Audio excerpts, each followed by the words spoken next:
Sziasztok! Ebben a videóban 6 darab Spár saját márkás készételt fogunk megkóstolni, úgyhogy ha érdekel, akkor tartsatok velem! Pár hónappal ezelőtt volt egy hasonló videóm, de akkor a Lidlből és az Aldiból is vásároltam termékeket, viszont már akkor is mondtam, hogy a Spárban hatalmas a kínálat, főleg a saját márkás termékekből, úgyhogy úgy döntöttem, hogy ez alkalommal Spár saját márkás termékeket fogom megkóstolni. 6 darabot vettünk, na de ez nem jelenti azt, hogy most 6 napig ezt kell legyem, úgyhogy drága férjem besegít, így csak 3 napig kell ezeket fogyasztani. Van 3, amit ő választott, 3, amit én. Mindegyik terméknél oda fogom írni a videó közben, hogy hány grammosak és hogy mennyibe került, illetve a videó végén fogok egy értékelést is adni, hogy melyik az a termék, amit megvennék még egyszer, vagy egyáltalán nem ízlet, úgyhogy lássunk is neki, és kóstoljuk meg az első 2 terméket.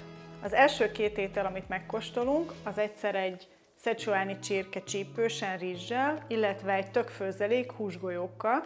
Tökfőzeléket én választottam, a szecsuánit meg a férjem. Tálaljunk és melegítsük meg.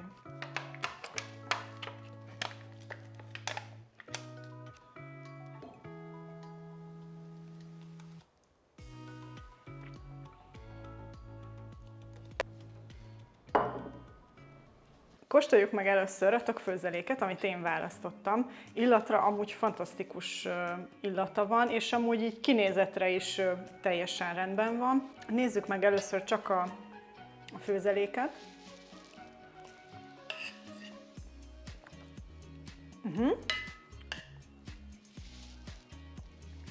Oké. Sokkal jobb, mint amire számítottam. Nagyon finom ízletes, tehát nagyon jól érződik benne a kapor, jó állagúak a reszelt tökök benne, tehát hogy így teljesen. Egyáltalán nem érzem azt, hogy ilyen nagyon lisztes, habarásos lenne, úgyhogy a főzelék maga az nagyon finom. Kóstoljuk meg a húsgolyót.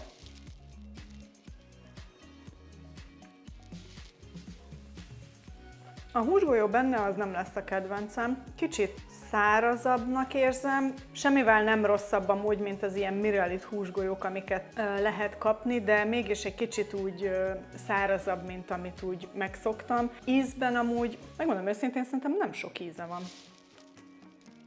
Igen, így önmagában semmi plusz ízt nem ad hozzá, mivel ugye a főzelékkel eszem, ezért teljes mértékben a főzeléket érzem. Összességében szerintem ez nem egy rossz étel, azt hiszem ilyen 1200 forint körül volt, de megnézzük, hogy ha majd megettem, hogy jól lakok-e vele, de addig is most gyors megkóstolom a szecsuáni csirkét, hogy arról is tudjak véleményt nyilvánítani.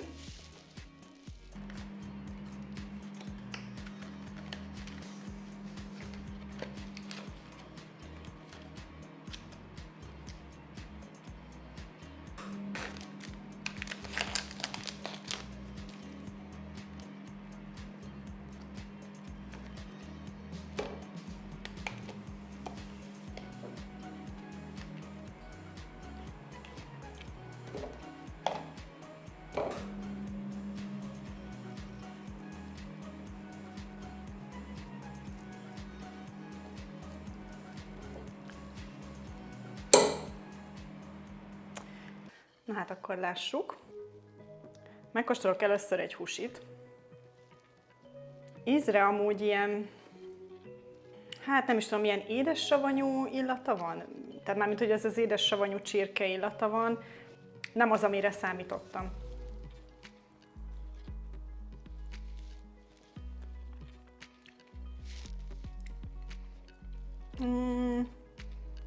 Nem tudom, milyen íze van. Igazából olyan, mintha ilyen édes szójaszószt ennék csak.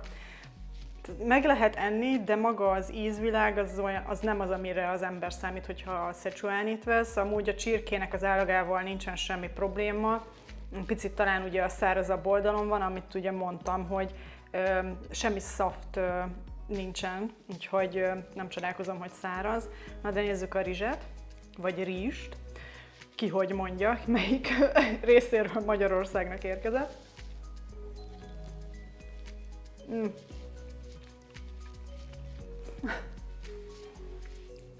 Nekem ez a rizspüré, teljesen ki vagyok attól, hogyha a rizs ennyire szét van főzve. Nagyon, nagyon puha. Igen. Amikor a nyelveddel így szét tudod nyomni, az azért az nem jó. Összességében ez nem lesz egy kedvenc. Hát kíváncsi vagyok, hogy lesz ennél rosszabb itt a következő 2 napban még. Na de addig is azért ezt megesszük, mert semmi nem megy kárba. Nem az van, hogy ehetetlen. Úgyhogy nézzük, hogy mi a következő 2 étel. Új nap, újabb 2 étel, bolonyai és marhapörkölt. A bolonyait én választottam, a marhapörköltet a férjem. Melegítsük meg és kóstoljuk.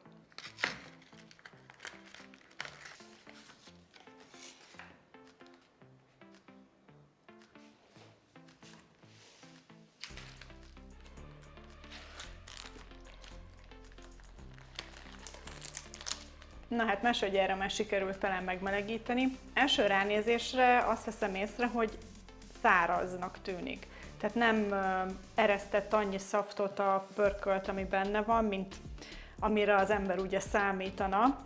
Ettől függetlenül azért természetesen adunk neki egy esélyt.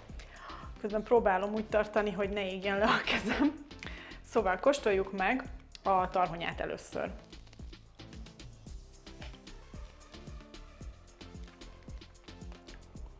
Nem sok íze van így önmagában. Állagra szerintem teljesen rendben van amúgy, tehát nem túl puha, nem túl kemény, tehát az úgy jó. Hát nézzük meg a húst.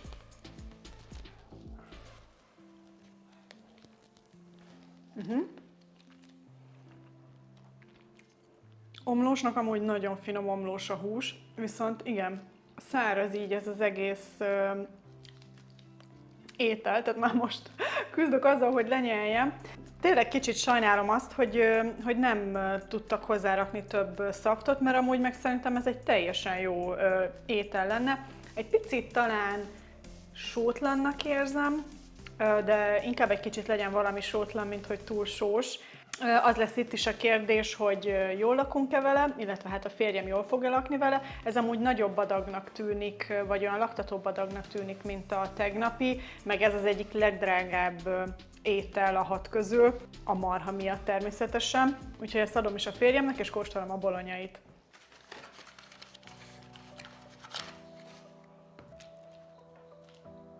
És most nem fogom elkövetni azt a hibát, hogy megpróbálom kiszedni, úgyhogy ebben fogom megmelegíteni, ahogy az utasítás is írja.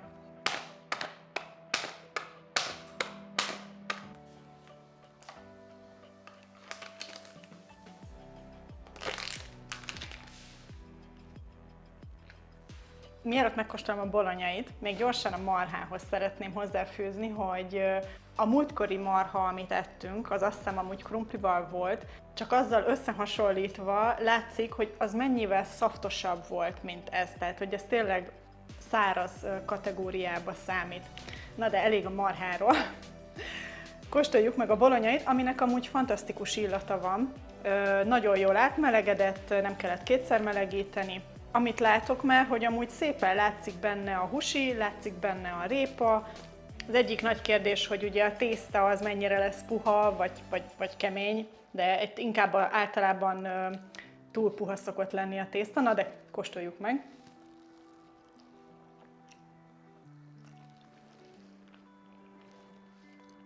Oké.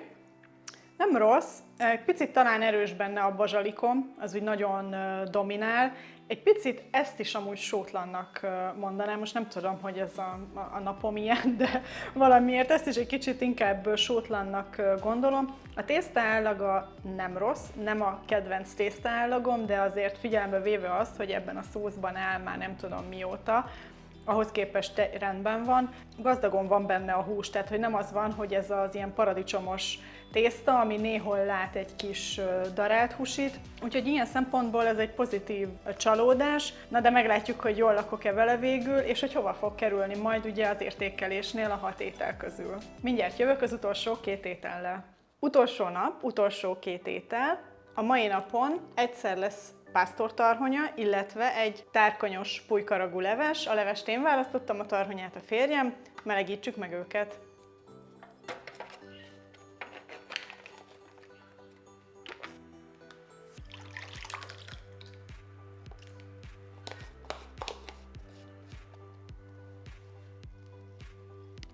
Kezdjük a tárkonyos pulykaragú levessel. Az első észrevétel az rögtön az, hogy konkrétan van benne egy nagyobb darab pulykahusi, és talán még 2 vagy 3 ilyen, hát kisebb darab husika, tehát azért nincsen tele nagyon hússal, viszont van benne répa, zöldborsó, nem tudom most így elsőre, hogy ez zellere esetleg, vagy fehér répa, ami még benne van, de az is benne van, meg természetesen tárkony. Illatra jó illata van, hát kóstoljuk meg, hogy milyen ízre.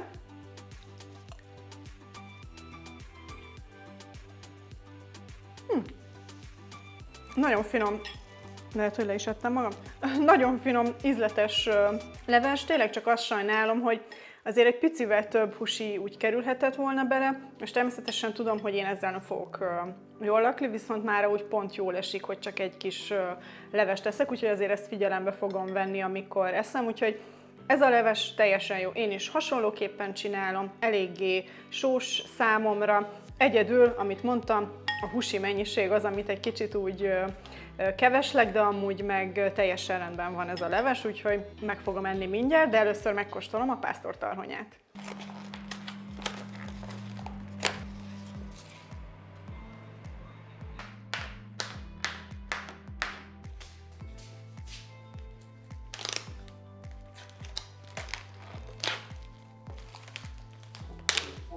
Első ránézésre itt amúgy én azt gondolom, hogy egész jó arányban van a husi felhozatal, tehát látszik, hogy kolbász van benne, ugye az egy kicsit így szétment már benne, de ezzel nincsen semmi baj.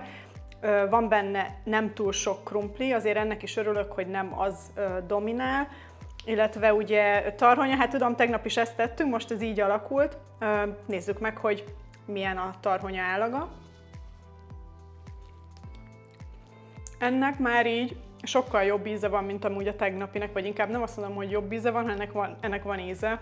Ez valószínűleg annak köszönhető, hogy a kolbász így nagyon jól eloszlik az ételben, és amúgy egy picit, mint hogyha éreznék valami pikánsságot is, tehát lehet, hogy egy kicsit csípősebb kolbász van benne, ami ugye nem probléma számunkra, de azért ez ad neki egy jó plusz ízt.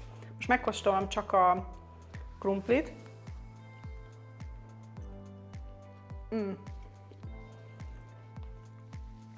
A krumpli nincs megfőve, tehát érezni, hogy rágni kell, tehát hogy nem az van, hogy szét tudom nyomni ugye a nyelvemmel, ez most annyira nem jött be. És akkor nézzük meg, hogy milyen a kolbász csak így önmagában.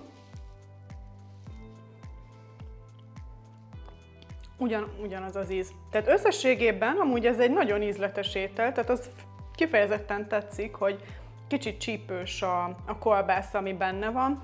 Biztos, hogy örülni fog neki nagyon a férjem, hogy egy kis pikánság van benne. Na de együk most ezt a kettőt meg, és utána jövök vissza az értékeléssel. Megszületett az eredmény. A két étel, ami a legkevesebb pontot kapta az alapján, hogy ugye mennyibe kerül, mekkora mennyiség, és hogy ízlette és jól laktunk-e vele, az a marha pörkölt volt és a szecsuánis csirke.